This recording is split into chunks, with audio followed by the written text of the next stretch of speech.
This study began with a question: is it possible to identify some common characteristics among viable business models for public interest journalism? As is well known, the traditional business model of newspapers that supported this kind of journalism has collapsed. The digital technology platforms, search, and social media have taken away much of the ad-supported revenue that supported these media. And as a response, many companies have laid off employees and reduced their coverage to protect profit margins. Or they resorted to publishing ever more sensationalistic content to attract audiences. So we've seen a downward cycle of declining value offered to readers, declining revenue, and then declining public service.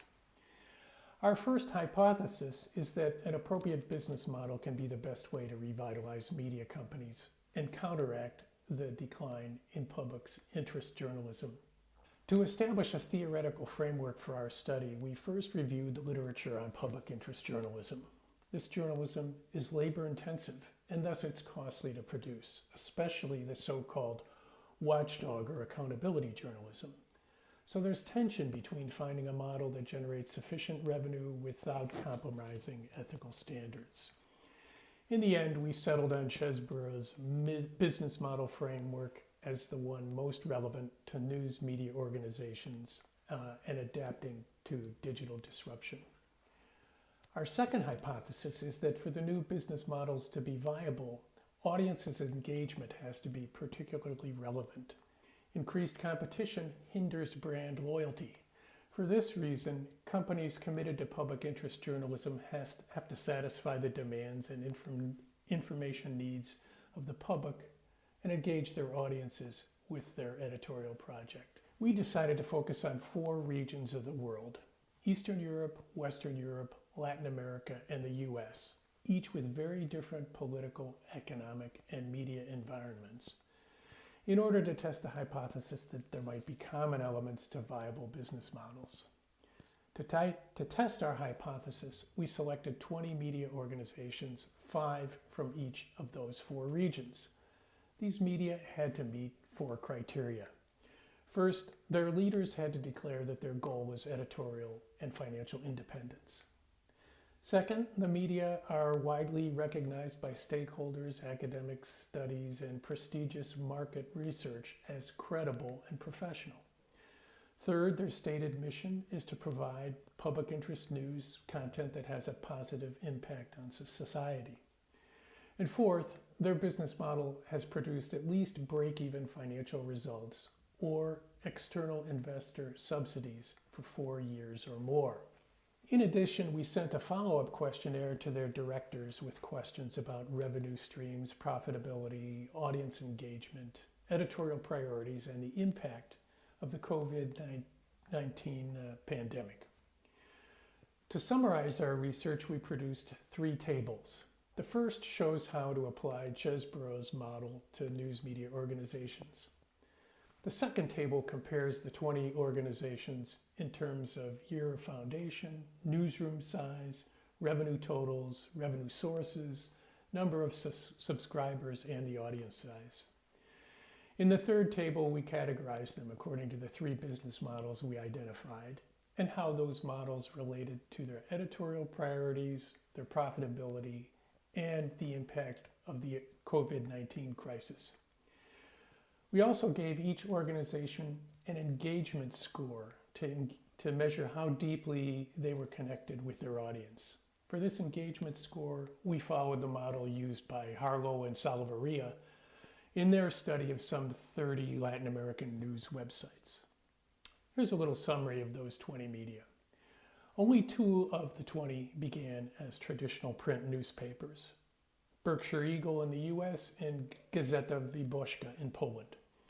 But both are in the process of moving to digital subscriptions and other user revenue rather than advertising as their primary revenue source. 11 of the 20 have some form of digital subscription model, and of those 11, 5 accept no advertising in order to emphasize their independence. One outlier in terms of revenue generation is the Skim in the US, which has 7 million email subscribers who pay nothing for a daily newsletter, but they generate revenue through advertising and other services and products. So we identified 3 viable models as a result of our research. Model number 1, companies with diversified revenue. These publications generate revenue from events, e-commerce, consulting, training, distribution, printing, or audiovisual production on top of advertising and subscriptions. There's 4 in this category, 4 of the 20. Model number 2 is companies with great focus and low costs. For the 9 companies that follow this model, digital technology allowed them to achieve greater cost efficiency than traditional newspapers.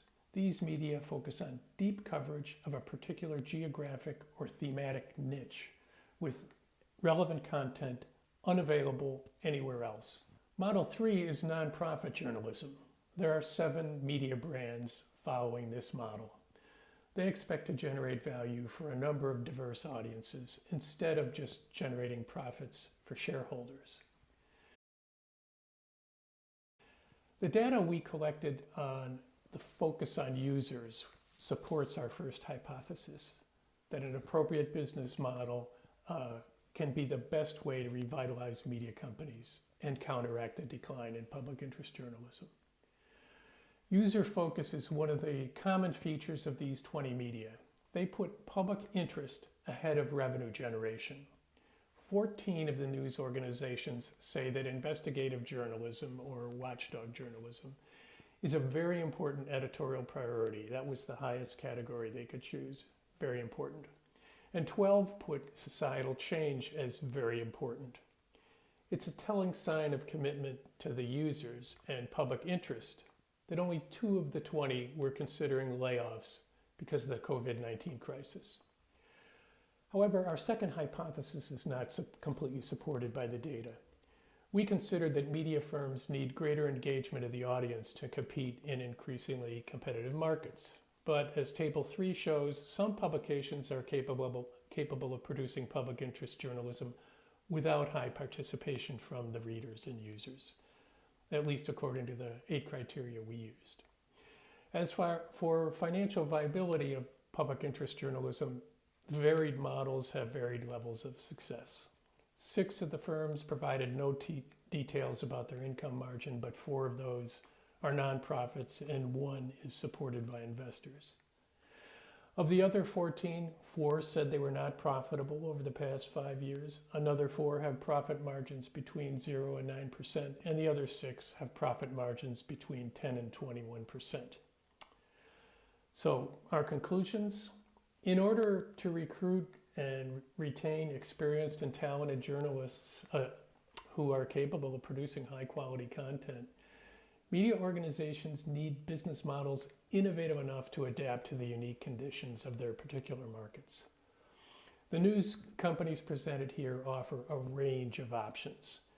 In fact, each media organization had to find its own solutions based on the size and resources of its target market and the legal, political, and economic environment, and the talents and experience of their staff, technological limitations of production, distribution, and financial channels.